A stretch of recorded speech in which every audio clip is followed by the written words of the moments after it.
പ്രലോഭനങ്ങൾ ഉണ്ടാകും. അത് നിന്നെ തടയുവാൻ കഴിയരുത്. നിന്നെ വിളിച്ചത് ഏലിയാവിനോട് കൂടെ നിൽക്കുവാണെങ്കിൽ, നിന്നെ വിളിച്ചത് ഏലിയാവിനെ താങ്ങുവാനാണെങ്കിൽ, നിന്നെ വിളിച്ചത് ശുശ്രൂഷകളെ താങ്ങുവാനാണെങ്കിൽ, നിന്നെ വിളിച്ചത് കൂട്ടായ്മയിൽ ഉത്തരവാദിത്തമുള്ള കാര്യങ്ങൾ ചെയ്യുവാനാണെങ്കിൽ, ആമേൻ, പരിഹാസങ്ങളെ നീ നോക്കരുത്, വിമർശനങ്ങളെ നീ നോക്കരുത്, കുറ്റം പറച്ചിലുകളെ നോക്കരുത്, മുറിവുറുപ്പുകളെ നോക്കരുത്, ക്ഷാമത്തെ നോക്കരുത്, ദാരിദ്ര്യത്തെ നോക്കരുത്, ഇല്ലായ്മയെ നോക്കരുത്. നിന്നെ വിളിച്ച വിളിയിൽ നീ വിശ്വസ്തനായിരുന്നാൽ ഇരട്ടി പങ്ക്, ആമേൻ, ഡബിൾ പോർഷൻ, ഇരട്ടി പങ്ക് നിനക്കായി കർത്താവ് വെച്ചിട്ടുണ്ട്.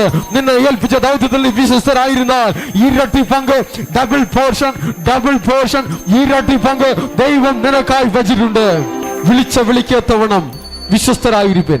പരിഹാസങ്ങളെ നോക്കേണ്ട, വിമർശനങ്ങളെ നോക്കേണ്ട, നെഗറ്റീവ് കമന്റ്സിനെ നോക്കേണ്ട, മാനസാന്തരപ്പെടാത്ത അവിശ്വാസിയുടെ വാക്കുകളെ നീ കേൾക്കേണ്ട. ആമേൻ. വേഷം കെട്ട വിശ്വാസിയുടെ വാക്കുകളെ നീ കേൾക്കേണ്ട. ആമേൻ, ആമേൻ. ശത്രു പല വേഷത്തിൽ വരും. ബൈബിൾ എടുത്ത് തന്നെ പിശാച് നിന്നെ വിമർശിക്കുവാൻ വരും. ആരാധിക്കുന്ന ദൈവമക്കളിൽ കൂടെ തന്നെ വിമർശിക്കുവാൻ വരും. അത് നീ നോക്കേണ്ട.